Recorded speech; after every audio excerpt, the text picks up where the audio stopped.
Welcome back to the Mouse Gun Guy. I want to show you a Walther Model 9 today, 6.35 millimeter. This gun was introduced in 1921 and made until about 1945, but of course during the war years not many were made. Most of them were made before 1940.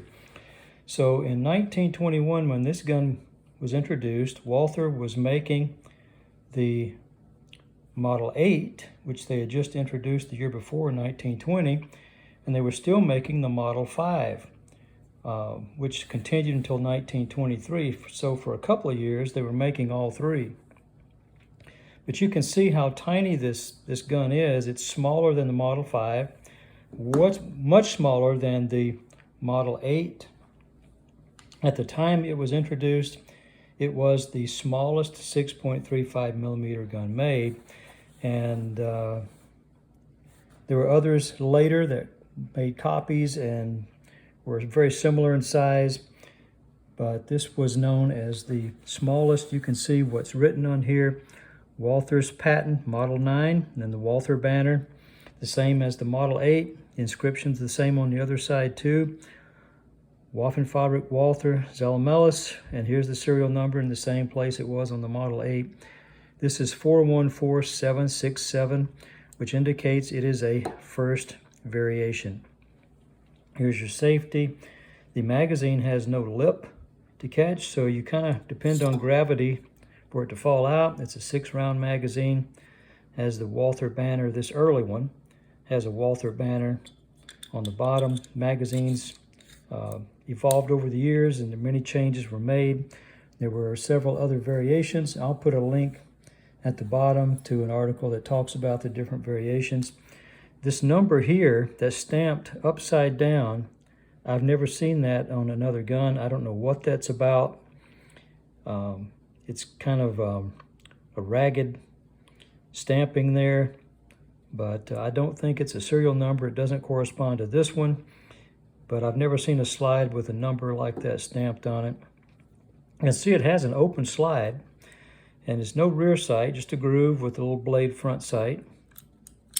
And the barrel is affixed to the frame. You got your recoil spring under the barrel instead of over the barrel like on the Model 8. And the disassembly is very different. You need to drop the magazine first. You see a little key here, and you push this latch up, and it allows that to pop out. Then the slide comes back and off. There's no guide rod. And this one has a little pin in the front of the spring, which later models eliminated. And you can see it fits into a little depression there in the slide. And it's a striker fired. It's not a hammer fired gun. See, there's the striker. And very well made gun, very tiny. Supposedly very accurate, and it's always fun to get this back together. You can see the little pin fell out, so I got to watch that, put it back in here, get it in the right place. And you guys laugh at me for not doing this on camera, but now you see some of the struggles I have. So if I can get it back together, there we go. We're making progress. Get the latch up here where it needs to be.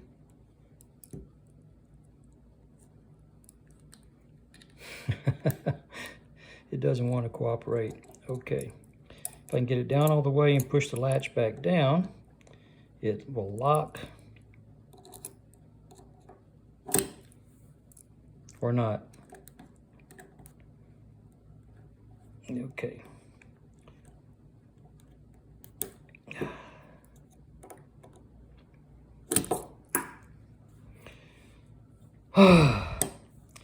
Okay, you guys said you wanted to see me disassemble, and you see me disassembling and struggling, and now I got it in. Just push it in and the latch will drop. Always excitement, always an adventure. Reassembling. Disassembly is easy, reassembling is not. So let me just put the magazine back in, and it has a, you can see it's cocked now. So it has the cocking indicator. Just a very beautiful little gun and very tiny. Retains the blue enamel inset in the grip, which I think really adds to its attractiveness. Later variations, they replaced this with just a washer and a screw. I'm sure it saved them a lot of money, but to me it loses a lot of the visual appeal without that blue enamel medallion on the grip. So there you have it. That is the Walther Model 9 in 6.35 millimeter.